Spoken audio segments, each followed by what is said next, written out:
shirkan oo ka qabsoomay xafiiska maamulka dowladdeegaanka Soomaalida una shir gudoominayay wasiirka xafiiska maamulka deegaanka mudane Xasan Maxamed ayaa waxa ka soo qayb galay hay'adaha nabadgelyada ee heer deegaan iyo heer federaal iyo qaar ka mid ah hogaaminta jabhadda ONLF waxaana kulankani lagaga wada hadlayay sidii si buuxda loogu gudageli lahaa wajigii labaad oo ah hubka dhigista iyo la wareegida ciidanka jabhadda ONLF laguna wareejin lahaa dawladda waxaana kadib markii la dhageystay warbixintii guddiga ee ku saabsanayd ciidanka jabhadda ONLF ee ku xiriirsan shanta xero ee ku yaala deegaanka halkaasi lagu dhisay guddi isku dhaf ah oo markaasi ka kala socda hay'adaha nabadgelyada deegaanka iyo heer federaal iyo dhinaca jabhadda ONLF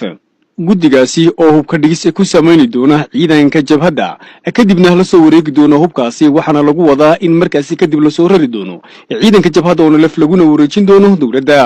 kadib markii uu shirkani soo gabagaboobay ayaa waxaanu waraysi la yeelanay wasiir ku-xigeenka xafiiska maamulka ee dowladdeegaanka Soomaalida mudane Cabdirasaaq Sayid oo aanu wax ka weydiinay waxyaabihii ka soo baxay shirkan waxaanu ku jawaabay sida tan shirkani wuxuu ku saabsanaa xidhiidh lahaa shirarkii hore ee soo socday ayuu dhameystirkiisii ahaa qayb kamid aha maadaama hore lagu ballansanaa in dhammaan ciidamada jabhadda la soo keeni doono xerada Garab Case wuxuu shirkani soo dhameystirayay habkii loogu kici lahaa shantii xere ee ciidamada ku kala jireen iyo sidii looga soo qaadi lahaa iyo logisticoodii waxay u baahnaayeen iyo tiimamkii kala aadi lahaa qorshahaas ayuu ka hadlayay shirku ay ku saabsanaa labada dhinacba guddi isku dhaf aha oo hal tiim isku noqonaya marka u dambaysa oo tiimkii hore wax ka bedelay ayaa hadda ugu muhiimsanaa labana loo kala qaaday oo tiim hordhac ah oo iyagu la soo wareegaya hadda wixii hub gacanta jabhadda ku jiray tiimkaasoo laga yaabo inuu ugu dambeyn berri iska dambe ka carraba magaalada ee suurtagal ah inay baxaan haddii Ilaahay raasi la rajaynayo qorshaha u horeeyay ee tiimkan hordhaca uu qabanayana waa shanta xero wixii hub yaala in iyagu kalka hore soo wareejiyaan oo gacanta dawladda ay ku soo wareegaan haddii Ilaahay raado marka tiimka labaadna wuxuu isna baxayaa ugu dambeyn axad ayuu baxayaa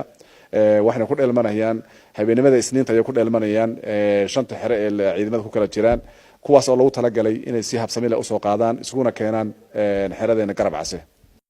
shirkan ay iskugu yimaadeen qaar ka mid ah hogaaminta jabhadda ONLF iyo hogaaminta sare ee hay'adaha nabadgelyada deegaanka iyo federaalku ayaa waxa uu daba socdaa shirar kala duwan oo in muddo soo socday isla markaasina la isku meel dhigayay sidii ciidanka jabhadda ONLF ee waqti xaadirkan ku sugan deegaanka loogu wareejin lahaa dawladda wareejinta ciidanka oo ka mid ah qodobadii markaasi jabhadda ONLF ay kula heshiisay dawladda federaalka ee dalka Itoobiya